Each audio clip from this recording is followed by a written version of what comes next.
ఎన్టీఆర్ కొన్న కొత్త కారు ఖరీదు తెలిస్తే ఎంతో మరి నిజంగానే షాక్ అయితారు. జూనియర్ ఎన్టీఆర్ కొత్తగా ఒక కారుని కొనుగోలు చేశారట. ఆ కారు ఖరీదు చూస్తే నిజంగా మెంటల్ ఎక్కాల్సిందే. జూనియర్ ఎన్టీఆర్ లంబోర్గినికి చెందిన ఒక లేటెస్ట్ కార్ని కొన్నారు.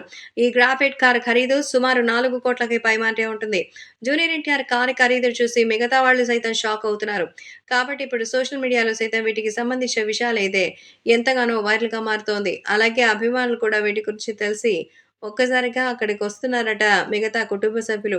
ప్రస్తుతం ఎంతో చక్కగా అయితే ఉన్నటువంటి కుటుంబం ఇప్పుడు మళ్ళీ రణరంగంగా మారుతుంది అని ఎప్పుడైనా సరే రాజకీయంగా జూనియర్ ఎన్టీఆర్ గురించి చెప్పుకున్నప్పుడు ఇప్పుడు ఆయన లగ్జరీ గురించి మాట్లాడుకుంటున్నారు. ఎన్టీఆర్‌కి సంబంధించిన లంబోర్గిని కార్ ఇంటీరియర్, ఎక్స్‌టీరియర్ అస్సలు ఇరగదీసినట్టుంటుంది. సో, ఇది ఇక్కడి నుంచి కాదు ఏకంగా ఫారెన్ నుంచి ఇంపోర్ట్ చేయించుకున్నారట. ఎన్టీఆర్‌కి ఆల్రెడీ ఇలాంటి కారున్నా ఇప్పుడు లేటెస్ట్ ఫీచర్స్‌తో మరో కారు రావడంతో ఎన్టీఆర్ దాన్ని స్వయంగా అయితే బుక్ చేసుకున్నట్టుగా తెలుస్తోంది. సో, షిప్‌లో ఈ కార్ మరి అంత అద్భుతంగా రావడంతో జూనియర్ ఎన్టీఆర్ ఎంతో ఆనందంగా మరి దీన్ని రిసీవ్ చేసుకున్నారట.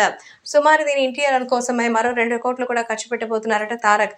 జూనియర్ ఎన్టీఆర్ దగ్గర తప్ప మరే టాలీవుడ్ హీరో దగ్గర ఇలాంటి ఒక అద్భుతమైన కార్ లేదని తెలుస్తోంది. జూనియర్ ఎన్టీఆర్ దగ్గర ఇప్పటికే రోల్స్ రాయల్స్, బెంజ్, మెర్సిడీస్ ఇంకా ఆడి ప్రతి ఒక్క రకానికి చెందిన కాస్ట్‌లీ కార్లు, పోర్షే లాంటి మరి ఫారెన్ బ్రాండ్ కార్లు కూడా ఉన్నటువంటి సంగతి తెలిసిందే. ఈ నేపథ్యంలో తాజాగా ఎన్టీఆర్ కొన్నటువంటి ఈ సరికొత్త లంబోర్గిని మోడల్‌ని చూసి అభిమానులందరూ మా బాస్ ఎప్పటికీ ఏ1 స్టార్ ఆయన స్పెషల్‌గా ప్రతి ట్రెండ్‌ని ఫాలో అవుతూ ఉంటారు. ఆయన్ని చూసి ట్రెండ్‌ని కూడా సెట్ అవుతుందంటూ చెప్తున్నారు ఎన్టీఆర్ ఫ్యాన్స్.